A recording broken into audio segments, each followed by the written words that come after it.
Blackhawks fans, welcome to the newest edition of Chicago Blackhawks Hockey Central podcast. I am Joe Vitali, and that is Skoks, as always, the dynamic duo. Tonight, the Blackhawks played their first preseason game against the Blues, and they won, which is amazing, because anytime the Blues lose, it's just a great time. So,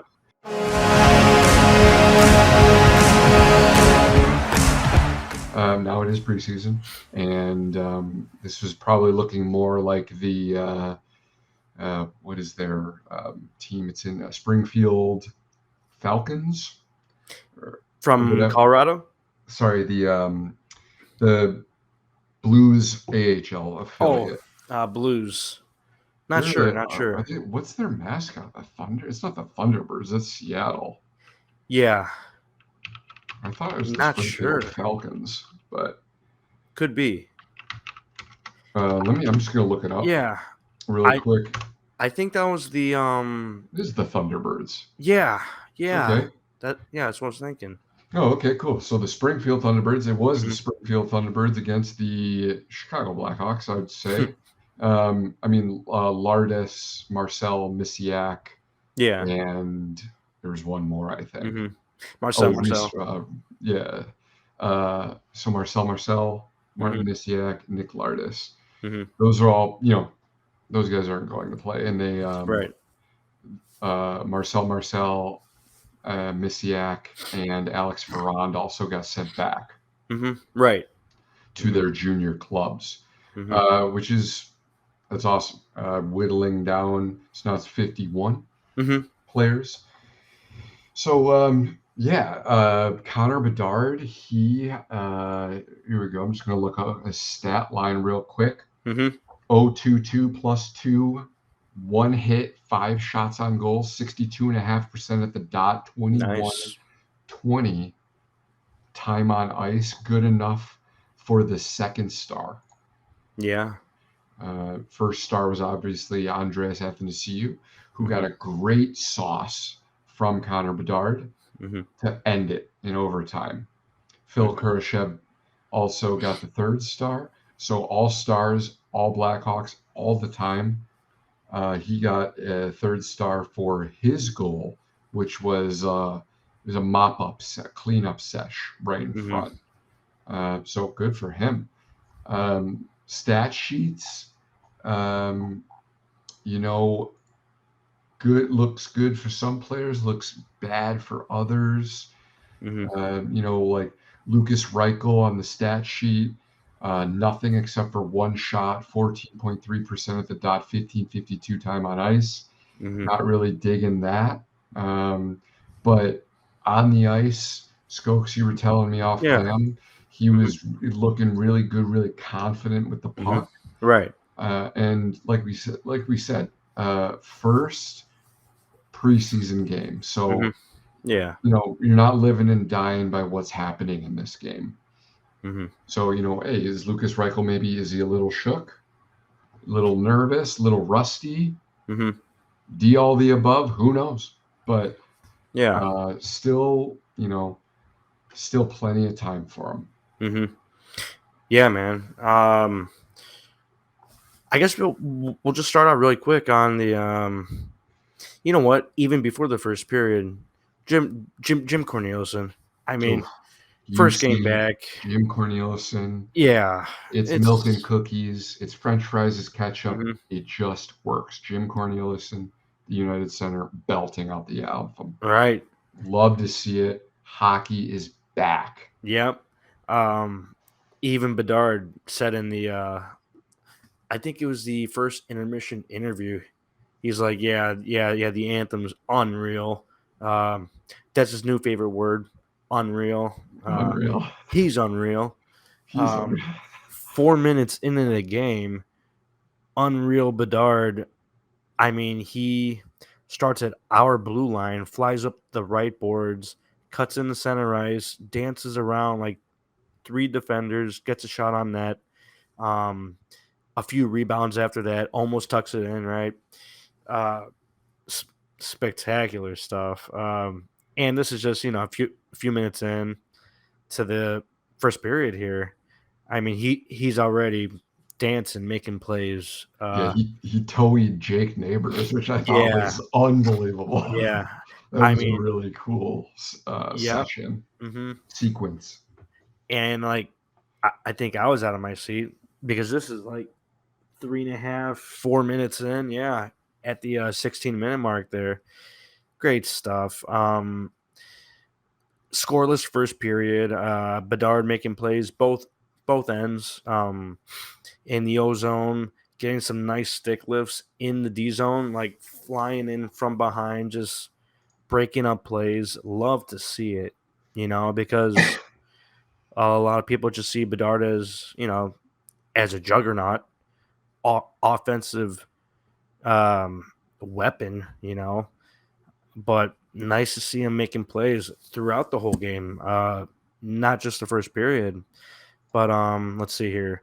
Martin Misiak, very impressive, man. Did not look scared. Uh, hounded the puck, kept a good speed, like cutting left, cutting right. Didn't really slow down much.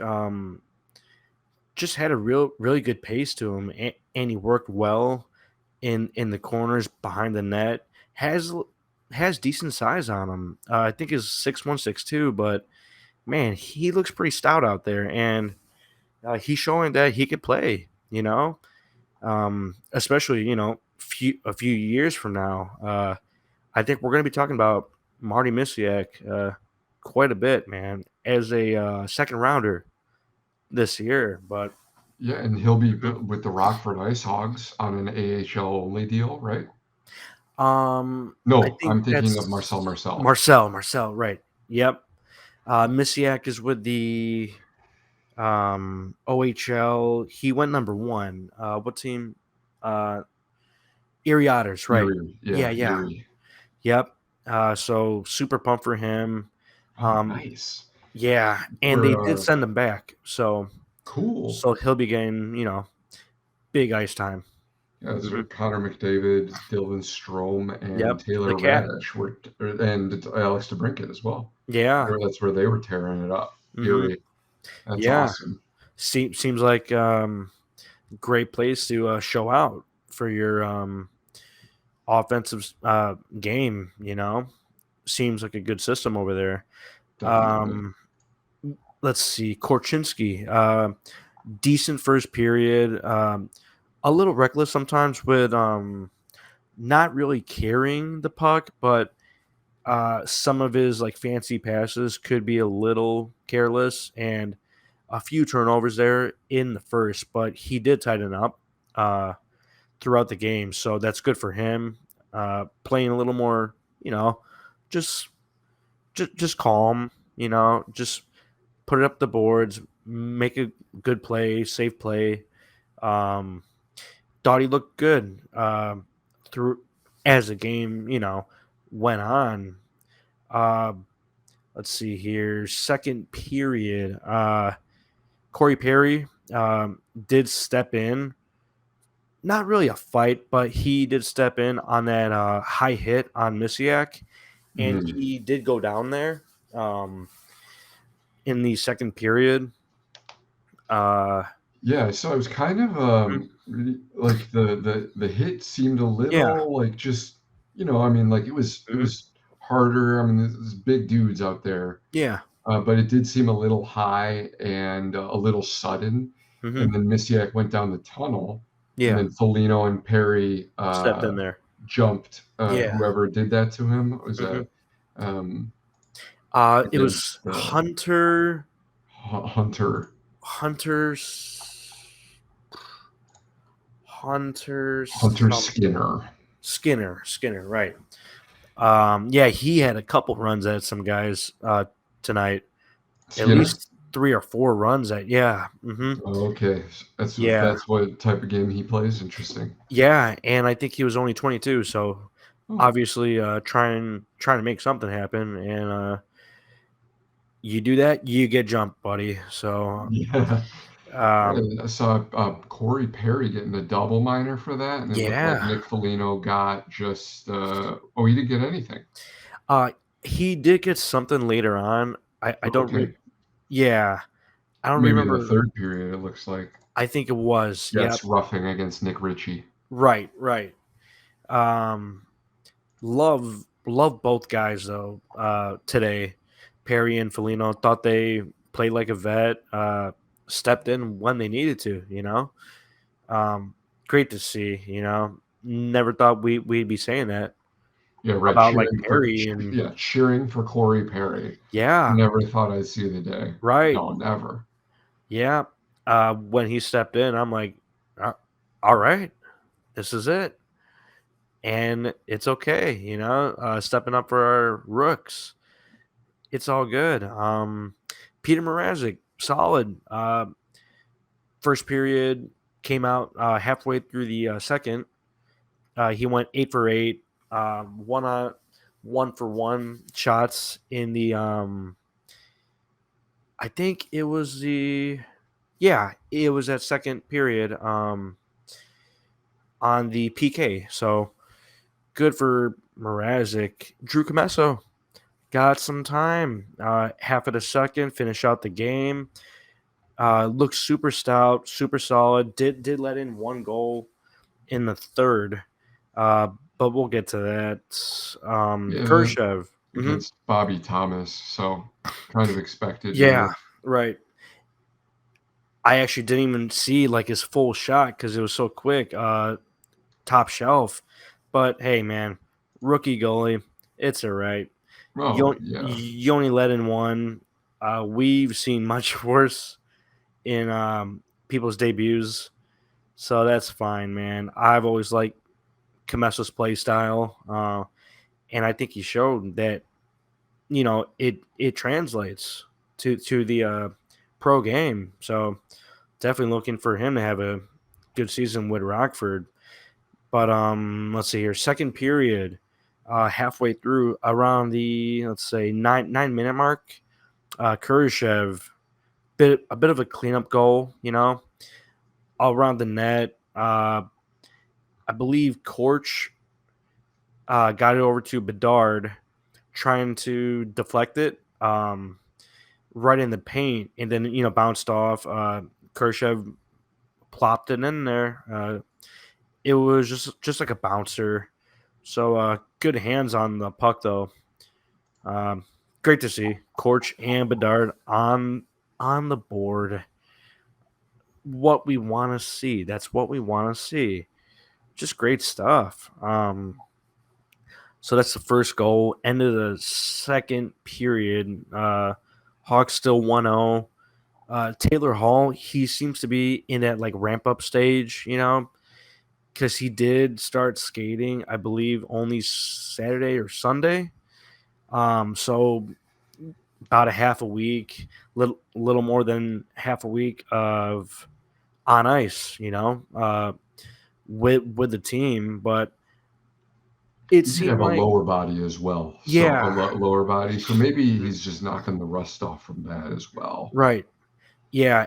And he did seem to be, just taking it easy with his skating, but he did have his head up the whole time, looking for outlet passes, but I did notice it, pretty early on that the skating just wasn't there today. But yeah, just ramping up, and that's totally fine. It's preseason, but we hope to have him, where we want him for the regular season.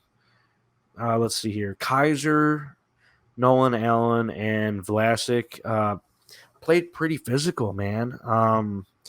Physical game in the corners, on the boards. Wyatt Kaiser paired up with Seth Jones there on the first pairing. I thought he played really well. He bailed out Seth a few times, whether it's like a turnover or just got tied up, and he's heading back towards our net. Kaiser really did make some quality stops, made some plays in the D zone. Nice. Yeah, skated well, kept the pace up, moved the puck. Man, I just don't see how you move him off of that first pairing. It's certainly appearing that way. Yeah, like whether you send him back down like Rockford, but he's playing so well with Seth right now. Man, I think that's your first pairing for I would agree. yeah, great stuff. Yeah, so like I mentioned, 1-1, halfway through the third period, top shelf, Robert Thomas, good shot. That's all right.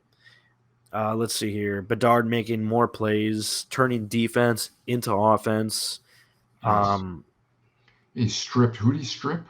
Let's see here. Colton Parayko. So that's, wow. I mean, That's a tree of a man.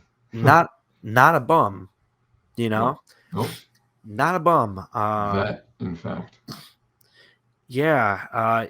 The puck was hopping a bit, hobbling like a lot, actually. Couldn't slow it down on that short breakaway. Almost bounced in. That would have been unreal. That would have been nice. But don't worry about Connor. He's gonna bury it multiple times. We predict here. Marcel, great game. Kind of turned it on like towards the end of the first period. Physical player, man. He's 6'3", 6'4". I think we went over. He's like 230 something. It's a freight train, buddy. You got to get off the tracks. I mean, the guy is a monster. He had a big hit behind the Blues net. The D-man's wrapping around the corner. And I used to play defense back in the day, too. You see him picking up momentum, cutting in the corner there, and, you just put the brakes on him. Great stuff. Marcel. Choo-choo, the Marcel train is coming through. Yep. And that was a heck of a shift for him, man. Big hit. I think he got a takeaway, turned it around, got a shot on net, decent look. He's a fun player. I think we're really gonna like seeing him playing up and down. Whether it's with the Hogs or the Hawks. Super fun player, Marcel. But the game was not over in the third there. Did take it to extra time, extra hockey on Friday night. Love that. Right. Or Thursday night. Took it to OT 1-1. Bedard did start out the OT with Taylor Hall, and he got stuck out there for maybe almost 2 minutes. Minute and a half ish, but stuck in the D zone. So don't love that. No. But he found a way to get off. And he's back on the ice a minute 15, a minute 20 later. And hockey players, dude, they're yeah. Mm-hmm. And I think the takeaway started in our zone. Bedard flies up the right boards, 2-on-1, nifty pass, just floats it, There's a lot of sauce on that. Just sauces it over to AA. Finally finished on that smooth shot, just put a little move on the goalie there, backhand. Love to see those backhands. Great goal. What a play. I was going nuts. Just reminds me of like a year and a half ago, 2 years ago with Cat and Kane in OT. Like they were nutty in OT that year. They were. That was unreal. It just reminded me of those games back then. Just saucing it everywhere. Saucing it. That's awesome. Great stuff. I mean, Bedard knows when to make that play, and you had to make that play. Finish the game, because you don't want to be out there all night. No. So, great stuff, man. Great game. AA first star, Bedard. Second star, 2 assists. Third star, Kurashev with 1 goal. And Can't wait. Can't wait till Saturday. It's gonna be great. It's gonna be great. That's awesome. Yeah, and just gonna go over the shots on goal per period real quick. First period was 11-4 Hawks. Second period was 9-9 Hawks. And then third period was 12-9 Blues, with 4 shots in overtime to 0 shots for the Blackhawks. So like to see. I don't really like to see the getting outshot in that third period, because like when it's on the line, and you kind of get caved in, you win the first period by 7 shots, and then you win overtime by 4 shots, which is really, really nice. Yeah. When it really, really mattered in overtime, Hawks gave the Blues nothing and came out with the win. Yeah. And like it should have happened. Right. What's the stat? Do they have the time of possession on there? Or no? Let me hit that box score real quick. Yeah, if you don't mind. Because it seemed like the Blues did have possession more tonight. I'm not sure if they logged it. Total shots on goal was edge Hawks 33-25, which I think is fairly significant. Yeah. But yeah, no, it's no, I don't see any offensive zone time.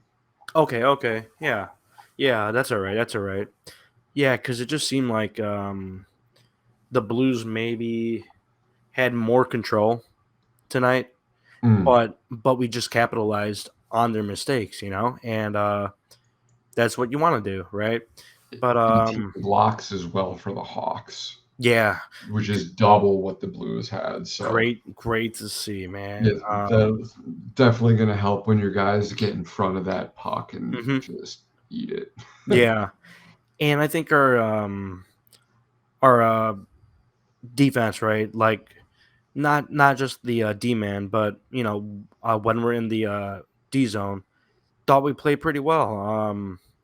Just a few times where there's a couple hiccups and someone like leaves their zone, and someone's wide open. But I think when the complete team comes together, then we're a good defensive team. I think we play pretty solid in the D zone, and just can't wait, to see that complete roster, right?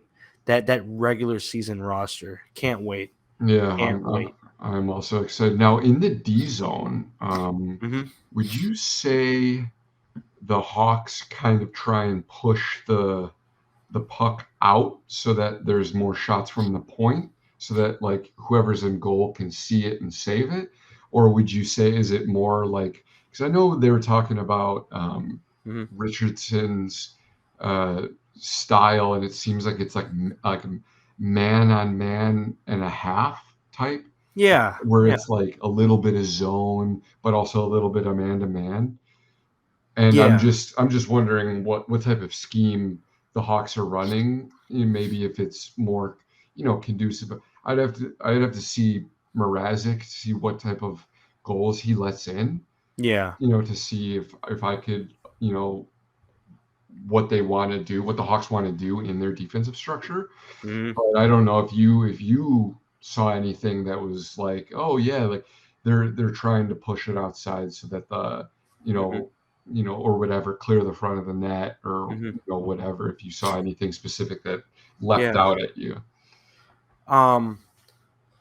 Yeah, definitely like pushing out more towards the like mid-range middle slot, where we do have a more clear shot, of where the puck is. Not a lot all around the net, at least to me, right? Not a lot of just sitting in the paint, scuffling in the paint. Thought they kept the shots outside, so that's great to for the Tendy to track. Nice. Yeah, so I think I did notice that. Yeah. Yeah, Yeah, just definitely. because I'm seeing like, who they have on defense, and it's like, Mhm. Jones is a big body. He doesn't really use it that much, but if, Mhm. hopefully if push comes to shove, he's clearing Yeah. out the front of the net. Connor Mhm. Murphy, he'll always mix it up. He'll clear the front of the net. But like, Yeah. when you got like Allen, Kaiser, Korchinski, Vlasic, who are newer, Vlasic not so much, but Kaiser, Yeah. Allen, Korchinski. Mhm. I'm not expecting Korchinski to move anyone. I'm not really No, no. expecting Kaiser to move anyone either because I think he's a little bit Mhm. smaller. Mhm. Allen, I could see, hitting, moving, cross-checking, Yeah. being a little Oh, yeah. nasty. Vlasic, same thing. I think he took it upon himself to be a little bit more nasty in front of the Yeah. net and whatnot because he's also like 6'7" or whatever. Yeah. But Yeah. I just, I'm just thinking with the personnel, obviously you're not going to change how you play based on personnel, especially in a Right. preseason game. But I'm just wondering if if that was a focus for maybe the Blues to be like, hey guys, we don't they don't have a lot of guys that can move you. So get to the front of the Mhm. net, get a greasy goal, whatever. But if the Hawks Mhm. were doing a little bit of a different defensive scheme, uh, you know, just my 2 cents. Yeah. Yeah, and I think it will like evolve, right? When we get more of that regular lineup going here, towards the end of preseason, think it's going to come together. Can't wait, just let's see the complete team now, For sure. yeah, Once so the final starters are the 23-man roster, yeah. is put up there and Mhm. put on the ice. It's exciting Yep. stuff. Mhm. What's it called? Yeah, so the second preseason game is on Saturday. Um believe the Wild. I believe it's the Wild. I think we're playing in Minnesota too, and I think they're gonna broadcast it, so it should be on like ESPN plus. Nice. So if you have that, yeah, and I imagine Bedard won't be in that game, and maybe he'll play Sunday. Um, I think, Okay. yeah, because obviously he's not gonna play, all 7 games, because they're rotating that full 51 guys now. Yeah, Yeah. yeah, Oh, yeah, yeah. So there's they're gonna be a gonna bunch of guys getting right. their chance. Yeah. Mm-hmm. Yeah. So Saturday, we're gonna see Radish, Gutman, Tyler Johnson, whole bunch of other guys that we haven't seen yet. So looking forward to that. Might not be able to watch it on Saturday, but I'll definitely find a way, right? Because I will always find a way for some Hawks hockey. Always find a way. And I'll be back on Sunday. Yeah, and we play on Sunday, so that's gonna be awesome. Oh, nice. Awesome. Yeah, I mean, I work Saturday mornings, but I'll be good to go at 6 p.m. I can Yeah. catch that one, Awesome. and Awesome. yeah, we can do little recap and Yeah. just to see who stood out and whatnot. And hmm then Sunday again, I'm completely off Sunday, so I'll definitely watch that game as well because Yep. I got to tell you, I'm a Hawks sicko for sure. Yep. uh, but Oh yeah. yeah, so that's 6 p.m. hmm on Saturday, and then on Sunday, 6 p.m. as well, versus Awesome. Detroit. Who's it? Detroit. Oh, okay. Okay. Okay. Sorry. Okay. Yeah. Yeah. Yeah. Yeah, man. It's always It's Detroit. always Detroit sucks, but It's always maybe DeBrincat will be in the lineup. It'll be a little bit of a homecoming, right. Right. which you hate to see. You just hate to see Yeah. it. Hate to see it. Um, don't hate the cat, but hate to see it. Hate to see it. You know? Yeah. But cat's cool. Yeah. For sure. Yeah. That'll be great. But yeah, so great stuff. Look out for those preseason games, and we'll be around, of course. Yep. And that's been this edition of the Chicago Blackhawks Central Hockey Podcast. I've been Joe Vitali. That's been Skoks. Great win tonight. Blues lose. And Connor Bedard just looks incredible. So go Hawks. Let's go Hawks.